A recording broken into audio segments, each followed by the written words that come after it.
Welcome to the Business of Apparel podcast. This is the place to learn how to start and scale your own apparel brand and fill it with loyal customers for years to come. I'm your host, Rachel Erickson, owner and CEO of Unmarked Street, and I can't wait to share this episode with you. Welcome back to the Business of Apparel podcast. Today, I am really pleased to have on with me Mallory Ottariano, who is the founder and owner of Your. And I've been fangirling over Mallory and her brand for a while now, so I'm super excited to have you on with me today. Thanks for joining me, Mallory. Thank you so much for having me. I'm really excited to talk to you. Yeah, definitely. Well, let's get started with just tell us a little bit about your background and how Your became to be a thing.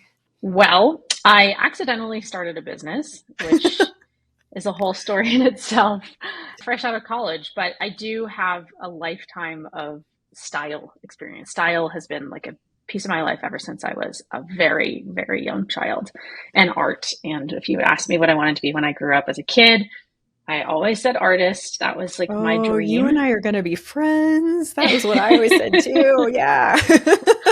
I had a really creative upbringing in a really creative family, and my dad has always been self-employed as a musician. And so I saw like that follow your dream, hustle, struggle, like success and sort of high highs, low lows kind of thing very deeply as a kid. And I think that my family really encouraged me to be me all throughout. Everything that I had an interest in was like encouraged to bloom and blossom. And clothes were one of those. My mom sewed, my grandma sewed. And so I learned how to sew from them. And I would make a lot of my own clothes and just kind of alter things. And as I got into middle school and high school, and everybody's wearing the same stuff, shopping at the same stores, carrying the same bags, wearing the same scents. And I was always just kind of floored by that because everybody's an individual. And I never really understood why everyone wanted to be exactly the same. So I used like my creativity and my like making skills to stand out a little bit. And then when I went to art school, and after a year there studying visual art, I ended up transferring to another state school to study architecture because I kind of had this 18-year-old crisis where I was like, what the heck am I going to do with an art degree? Let's like do something where I can make some money. So architecture is kind of art, and maybe I can make some money there.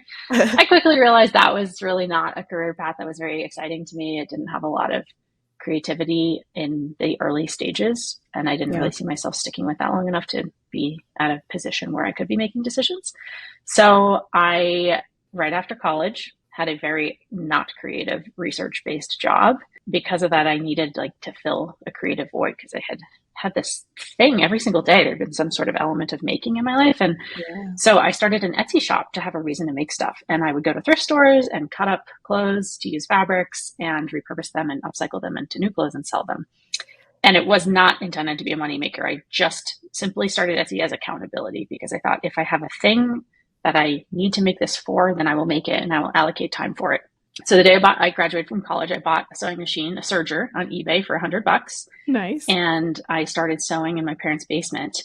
And then it slowly snowballed. I started selling more and more. I started getting better at my craft. I started going to markets and art shows and art fairs. And after a few years of building that up, I was working in architectural design and I was matching my income sewing and making clothes. And I was like, this is what I want to do. That's amazing. So almost 10 years ago I was 25 and I quit my day job and I started sewing full time. And then it's been just a journey of exploring manufacturing, building a team, and so many things have happened in the last decade. That's so amazing. How very cool. You and I have similar paths up until that point, but then I decided to go corporate, which is always a question that is in my head of whether that was the right choice. But yeah. You probably learned so many incredible things quickly though. I did. Yes. I can attribute what I'm doing now to those 20 years being in corporate. But at the time it was, to your point, it was not exactly the most creative path forward. And I was always that way too, like very creative upbringing and always wanted to be doing some sort of crafts or sewing projects. And so, yeah, I very much resonate with that. How cool. And so how did Your come into the picture? Well, I have had a few different brand identities over the last 12 years of making things. And Your was really, it was a rebrand of my previous brand, which was called Kind Apparel.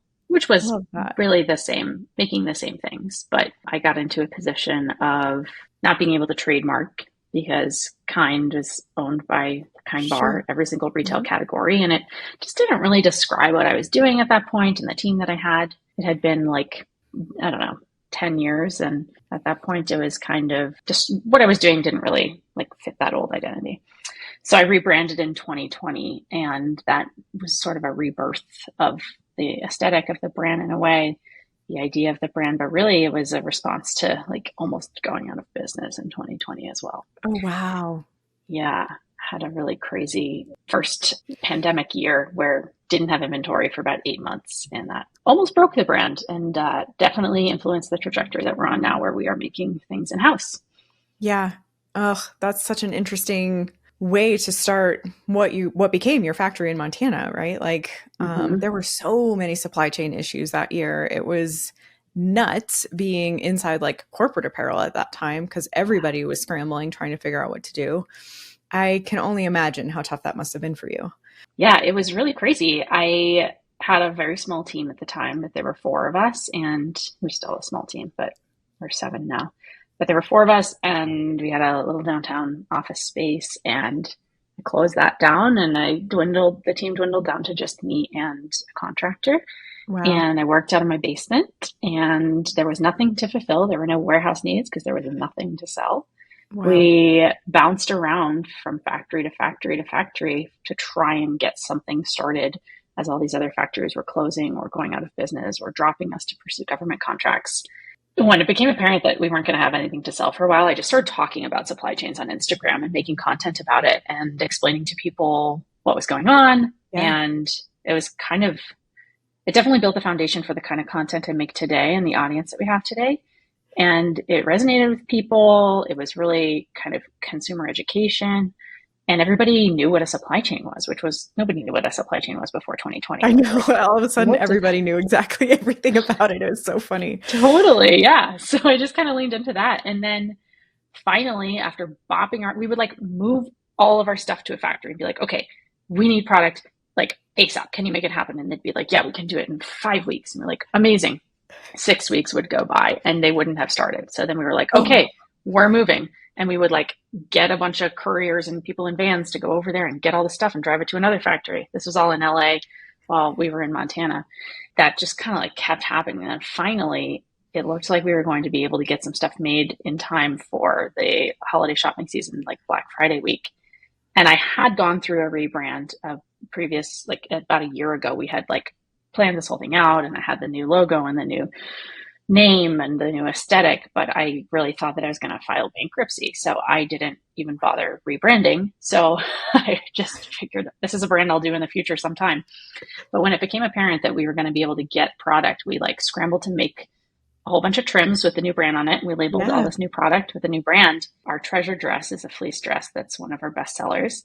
So we got a few months worth of those made and launched them with the new brand on Women Led Wednesday, which is a shopping Love. Yeah. holiday that happens the day before Thanksgiving. And we sold out in like an hour. And Holy shit. it was like, yeah, it was incredible. And I was like, okay, we're not going out of business. This is going to happen. Wow. That's And amazing. then we scrambled to like make more stuff. And then that stuff sold out. And then we got in this really kind of crazy cycle where we still didn't have solid manufacturing. We still had factories messing up. Probably at this point lost close to $1 million worth of sellable product from factory mistakes Wow. over the That's last 10 years. huge. It's so huge and it's so insane. And I've worked with probably 25 factories in a decade, which is also insane. They've always been US based, which is a whole thing in itself. But when we really were struggling with this, I realized that we needed to have control over our own production if there was going to be any sort of solid future. So I started making a plan for a crowdfunding campaign. This was all still 2020, maybe early Wow. 2021. I was like, crazy idea. Like, I got to just build my own factory because this is insane. And like, I'm relying on a whole bunch of dudes who are assholes most of the Yep. time. Yep. And nobody's taking this is very serious to me. It's my whole life, but these factories Yeah. are not taking this product as seriously as it needs to be taken. And I don't think they ever will because it's not theirs. Right. So I started laying the foundation for a crowdfunding campaign and like brought on a PR agency and like planned it for 9 months before I launched it so that I knew that I could have success with it. And I found it was kind of crazy. I went from like thinking I was going to file bankruptcy to like one day calling up my realtor friend and being like, there's a building. I want to look at it. I'm putting an offer in on it. Yeah, it was kind of crazy. So then I put an offer in on this building that was going to be our factory. All these complicated things happened, but basically the appraisal came in and I needed $100,000 more to buy it. And I was like, that's going to be the number of the crowdfunding campaign. So I launched this campaign, which I called the CSA in 2021. It was October 2021. I couldn't afford to pay the 10% to Kickstarter. So I like coded this whole page on my own website to make it look like Kickstarter with the like countdown and the number of contributors and the number of dollars and like all the backers and everything. And I had just had Achilles. I ruptured my Achilles through all of this. So like had surgery and I couldn't walk. And I made this little, I've done both of them. It's pretty unfun. But I was like on crutches, on painkillers, like shooting this little stop motion video being like, this is insane. And then launched the campaign and we raised 100K. I think it took us 25 days to raise it. Oh my God. 500 backers. And we sold, it was still just me and a part-time contractor at this point. And we sold like crazy, funny things, like getting your face on the wall, naming the bathroom after you, having your face on the inside of the toilet, like things that didn't cost a lot to make happen. To actually do, yeah. To actually do. We had, I found a bunch of white fleece. So I personally sewed like 6 fleece wedding dresses for people. Oh my God. Yeah. And then we had this one treasure dress in like a very specific color just for backers. So we had a bunch of very weird things that were a lot, though. Mostly like, intangible. So outside the box, like so brilliant. It was definitely the craziest thing that I had done in business at that point. And it kind of worked out. I went back with my extra 100K. And the building owner at that point was like, fuck off. I don't want anything to do with you. So then I just kind of kept looking, kept hunting. I probably put in a dozen offers on buildings over the last 3 years and nothing had worked out. We live in a city that is really exploding in growth and cost of real estate. And so I kind of gave up on it 6 months ago. We ended up going into a rental and building a team, buying equipment, starting to manufacture in early 2023. We were just like, okay, we're just going to like get an industrial rental space and try this. And so we've been manufacturing for about a year and a half. And then I kind of gave up on buying anything until something just popped on the market in May. In June, got into this incredible building, which is a Quonset hut, which is a rounded building, which I actually looked back at my dreams and notes from 3 years ago. And I had written in there, I want a Quonset hut. And now we're in it. Way. Is that stuff weird? Yeah. So weird. Totally. So we have been renovating it all summer. The whole team has been like the production sewers have been the painters. We've been demoing it. We all refinished the concrete floors and learned how to acid stain. We've been building. We've been painting murals. It's been nuts. And we just moved in last week and we had our grand opening 2 days ago. Amazing. Congratulations. Yeah. Thanks. It's such like the unconventional way to move forward, right? Like there's so many brands I feel like right now struggling and have been struggling for the last few years. And so many of them make that choice or have to make that choice to file for bankruptcy and say, unfortunately, I'm closing my doors. I love it that you were like, how can I pivot this? How can I make this different? So this never has to happen to me again. Amazing. Trying. Yeah. We're making about 65% of our stuff in-house now. And it's been a real journey of finding the right team here. Yeah. I think we started making things in-house in January 2023. And since then, we've probably hired like 12 or 14 people in that amount of time, but we're a team of 7 at this point. So it's been every 3 weeks, it's been like hiring or firing or somebody's leaving. Yeah. And that was really, really tricky or build profitable production with that kind of structure, but interesting. Pretty solid at the moment. Good. Well, that's great. So tell us a little bit more. I mean, I'm sure owning like the first athletic apparel factory in Montana, that must be a challenge. Talk a little bit more about that experience. And like you talk a lot about too, like manufacturing in the US and how there are challenges there and probably why not a lot of other people are figuring out how to do it. And people can definitely go follow you on Instagram and in all of your other places to get all the information. But I'd love for you to hit like high level. What are some of the biggest obstacles that you guys have had to overcome? Because I know it's not easy. Well, I think the biggest obstacle is that American apparel manufacturing is a fraction of what it once was. In the early 90s, NAFTA really incentivized offshoring of manufacturing to Asia, and that has resulted in the US just really not having any sort of infrastructure. I think like close to 1 million manufacturing jobs were lost since 1990. And so it's really, and Asia is very well set up for manufacturing. They have all of the equipment. There are really specialized types of apparel manufacturing and like sealed seams that we can't even, there's not even a single factory in the US that can do that. Yeah. So there's that hurdle of just lacking infrastructure. And then locally or geographically here in Montana, we are a large state with a teeny population. We just have 1 million people in the whole state, and we have zero apparel manufacturing industry here. We don't have we live in the second largest city, and there's 70,000 people in it. So there's really not a lot happening, but there is a lot of support. It's very small community focused. So ideas flourish really well here. And there is a lot of support from local government and local agencies and development authorities. So that's really cool. But in terms of training help or equipment help, there's none. We own the only 2 flat lock machines in the entire state of Montana. Wow. And nobody knows how to use them. So we ended up actually hiring a sewing machine mechanics training school to come out and spend a week training our team and giving them a certification in sewing machine mechanics. So now we have 2 certified sewing machine mechanics on our team. So just seeking out opportunities, I think, is a big challenge, because I think a big reason why, I mean, we have so much to learn, but I think like the main reason why we're able to do some of this stuff is because I've been building a network of people for over a decade. And I don't think that would be possible without knowing so many people in so many other areas of the country.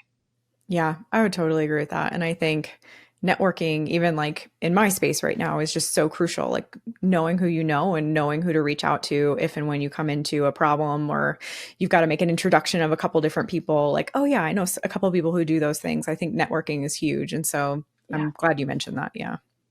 It really is huge. Yeah. And we get a lot of support. We learn a lot we work with one factory right now in LA, and they know that we do our own manufacturing too, but they provide something that we can't provide to ourselves. So they do provide a lot of support. We learn a lot from them. Yeah. And I think that's really cool. I love it. It's such a good community. Yeah, great community. So coming up to your new launch or new reopening of, or not reopening, but coming up to your opening of your new building, you decided to have a little bit of a treasure hunt. Yeah. And I would love for you to tell us about that and how it all turned out. So I am the only marketing employee on our team. Marketing is me with random help randomly when I need it. So I really just try to get as weird and wacky as possible, because that's kind of what moves the needle, is strange ideas instead of like lots of aesthetic effort. Yeah. And we have this hero product of ours called the Treasure Hunt. And I always like to do something fun to celebrate the launch of it. So last year was our first annual. Now we just had the second Treasure Hunt. So we basically hid 13 dresses around the country. We looked at our customer base and we kind of like chose some geographic locations where we knew there would be a lot of people who would want to hunt for these dresses. And we hid them in 5 different towns across the US. And they are all like, there's a clue that you have to crack to find the location. So on Saturday morning, we got partners in other brands who ended up coming to our opening, were our treasure hiders. And then Olivia on our team, she is our customer service and fulfillment and inventory gal, and she's really creative and clever. And so she wrote all of our clues for our Missoula locations. So at 9 a.m., we released 13 different clues, and you had to crack them and go to the location and hunt around and look for There was a little fleece pouch with a card in it, but you had to hunt around and look for your dress, or sometimes there was another clue that led you to another location. And last year we had all the clues cracked in 6 hours. And this year we thought we made it way harder, but everybody cracked the clues in 3 hours. Oh my gosh. Yeah. And it's just kind of a frenzy. It's like, I'm glued to my phone because everybody's like DMing when they found stuff. And so we're updating as quickly as we possibly can. And yeah, it's funny. What an engaging experience for your community. That's so much fun. It's really fun. And we had a couple brand partners who hid clues who also like hid their own treasure in, or made the experience like very fun and exciting. Even if you didn't find the treasure, there was something in it for you. And I think that that's a beautiful thing about it. We get so many messages from people who are like, hey, I couldn't figure out the location, or I never found the treasure, but I went to a new place, or I met a new friend, or like I saw a new mushroom species. Yeah, very fun. Very cool. So if you're listening and you're interested in next year's treasure hunt, the third annual will be next year. Okay, third annual. Yep. Totally. You already mentioned that you're your own marketing team. Yeah. And you mentioned before that you have an industry talk coming up called How I Built a Brand with a $0 marketing budget. And I'd love for you to tell us a little bit about that. Again, some similarities here. Every once in a while, I have a marketing person on my team, but most of the time I'm winging it myself. So yeah, maybe I can learn something from you here. Yeah. Well, yeah, I'm a keynote speaker at the Core Summit in Kimberly, British Columbia in a couple of weeks. And amazing. Congrats. I did have to ask for an extension on my talk because I had so many other things going on, which I've never done before. But I'm basically just sharing it's going to be very founder focused. I mean, there will be lessons that can be applied to larger brands, but I'm speaking from experience about 10 different lessons that I learned through business that helped me do things with very little money. And I think the main lesson is that I made myself the content creator and the face of the brand against the advice of so many mentors along the way. Yeah, I think now at this point in social media, there's an interesting shift where people are buying from people. Like faceless accounts, faceless brand accounts are not having traction. They're not connecting with anybody. And that's most of the big players in the outdoor industry are faceless accounts. They don't have a brand personality, and their marketing falls flat, in my opinion, and for a lot of consumers. And I made myself the face because I just was the only person available to create content. I know what you mean. And like 10, 5, I don't know, even just a couple of years ago, the advice is always like, oh, well, you need to disconnect. You need to like be able to separate you from the brand.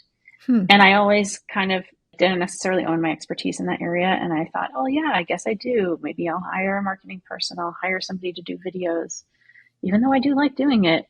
But then I've realized that just like personality is recognizable and a brand voice is really important. And I am very closely tied to the brand, and I'm okay with that at this point.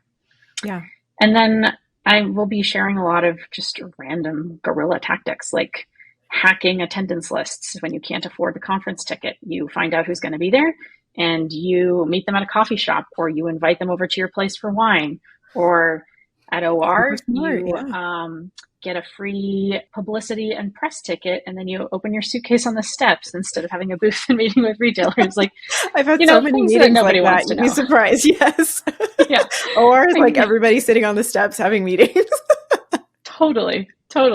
Yeah, just doing what you can with what you have. And I think that's the beauty. Social media is a huge piece of my brand. And I think that's the beauty of social. Like we did just start running some paid ads about a month ago because we're in a position to do it. And we found an agency who I'm very excited about working with. But having great content really is the hack. Like you can pay to get your stuff out in the world, but if you have great content, the world will get it out for you for free. So I love that's going to be a lot of what I talk about. And I think having been doing this for a decade, I've seen a variety of different, I mean, at this point, it's kind of a long time, and the retail has changed and the e-commerce landscape has changed. And so I've gone from like having a business that was built very heavily on in-person events to then capturing all of those people's emails and now marketing to them on their phones. And so it's going to be a lighthearted talk with some hacks, but It's a 45-minute talk, so I'm trying to make it very fun and I enthusiastic. love But it.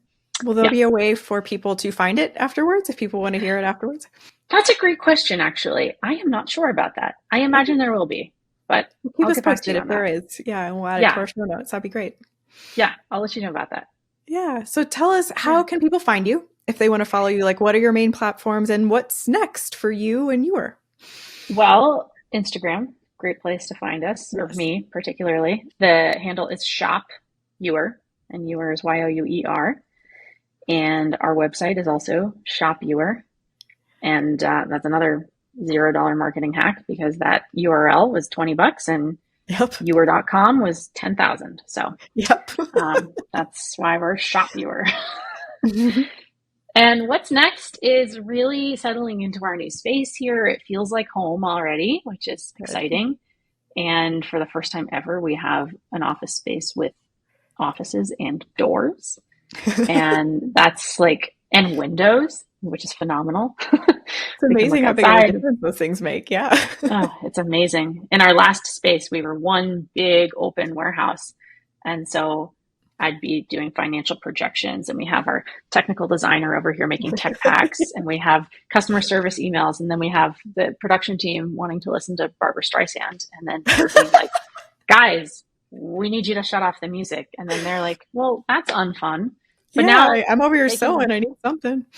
yeah, they can jam out as much as they want, and they're behind that wall and we can't hear them. Oh, I love that. And that's really fun. So definitely settling in here. And we have our biggest drop of the year happening on Wednesday, which is really exciting. We have our treasure dress launching and a whole bunch of other fleece things. So that will happen Wednesday. And then we go into our fall season where we drop new stuff every month. And we have a couple fun new products that we're very excited about. Good. And we are making more and more things in-house here. And October is a really fun drop for us. It's not like we did a lot of these products last year, but we're kind of reinventing them in some new silhouettes this year. It's not like technical outdoor, but it's like technical business casual, which is really fun. We have a very technical blazer that's all made out of our fresh squeeze fabric, which is our legging fabric.